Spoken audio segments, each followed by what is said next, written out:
नमस्कार मित्रांनो, स्वागत आहे तुमचं संघर्ष योद्धा यूट्यूब चॅनलवरती। आज आपण व्हिडिओमध्ये सविस्तर माहिती घेणार आहोत प्रधानमंत्री धन धान्य कृषी योजनाबद्दल। ही योजना नेमकी काय आहे, कोणत्या शेतकऱ्यांना या योजनेचा फायदा होणार आहे आणि महत्त्वाचं या योजनेचा उद्देश काय आहे।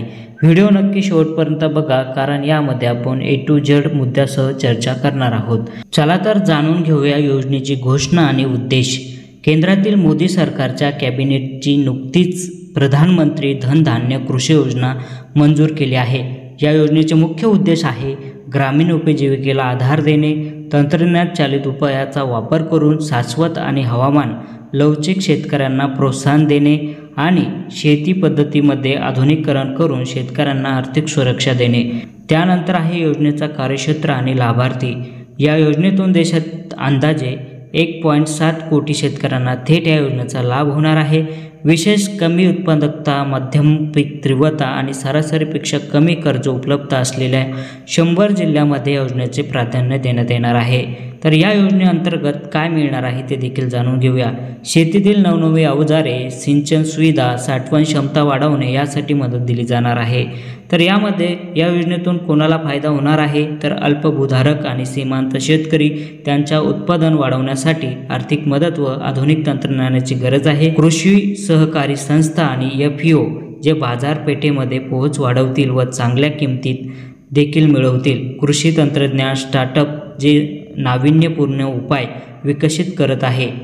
महिला शेतकरी आणि स्वयंसहायता गट या तंत्रज्ञानावर आधारित शेती करून आर्थिक स्वातंत्र्य मिळवण्यासाठी। त्यानंतर आहे एकूण ग्रामीण समुदाय ज्यांच्या आधारित पायाभूत सुविधा वाढवणे, कर्ज उपलब्ध आणि रोजगाराची संधी देखील उपलब्ध करून देणे। योजनेचे महत्त्वाचे फायदे: पीक उत्पादन वाढवण्यासाठी आधुनिक शेती तंत्रज्ञान आणि सुधारित सिंचन पद्धतीचा वापर, शेतमालाला बाजारात चांगल्या किमतीत विकून देणे, हवामान बदलामुळे होणाऱ्या नुकसान कमी करणे, पंचायत आणि ब्लॉक पातळीवर साठवणूक व पुरवठा साखळी मजबूत करणे, लहान शेतकऱ्यांसाठी संस्थात्मक आणि वित्त पुरवठा पर्याय अधिक उपलब्ध करून देणे। मुख्य ठळक मुद्दे: सरकारने कमी उत्पादकता, मध्यम पीक वाढ आणि मर्यादित कर्ज असलेल्या 100 जिल्ह्यात यामध्ये लक्ष केंद्रित केले आहे।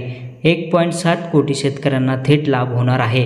हवामान विशिष्ट शेती, पाण्याची कार्यक्षमता आणि अचूक शेतीचा अवलंब, अल्पकालीन आणि दीर्घकालीन कर्ज सहाय्य, आधुनिक उपकरणे, दर्जेदार बियाणे आणि प्रगत तंत्रज्ञानाची सोय, कापणीनंतर साठवणूक, गोदाम, रहस आणि सुविधा विकास करून देणे। त्याबरोबर सिंचन विस्तार, पाणी वापर कार्यक्षमता, तंत्रज्ञानाचा प्रोत्साहन, नाविन्यपूर्ण शेती साधनांचा प्रोत्साहन। मित्रांनो, प्रधानमंत्री धन धान्य कृषी योजना म्हणजे केवळ आर्थिक मदत नाही, तर शेतकऱ्यांच्या भविष्याला शाश्वत करण्याचा आणि आधुनिक शेतीकडे नेण्याचा एक मोठा टप्पा आहे।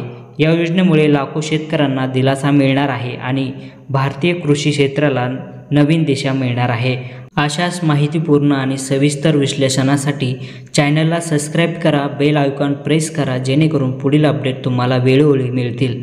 जय हिंद, जय किसान। मित्रांनो, आपल्याला हा व्हिडिओ आवडला असेल तर जास्तीत जास्त शेतकरी मित्रांना हा व्हिडिओ शेअर करा।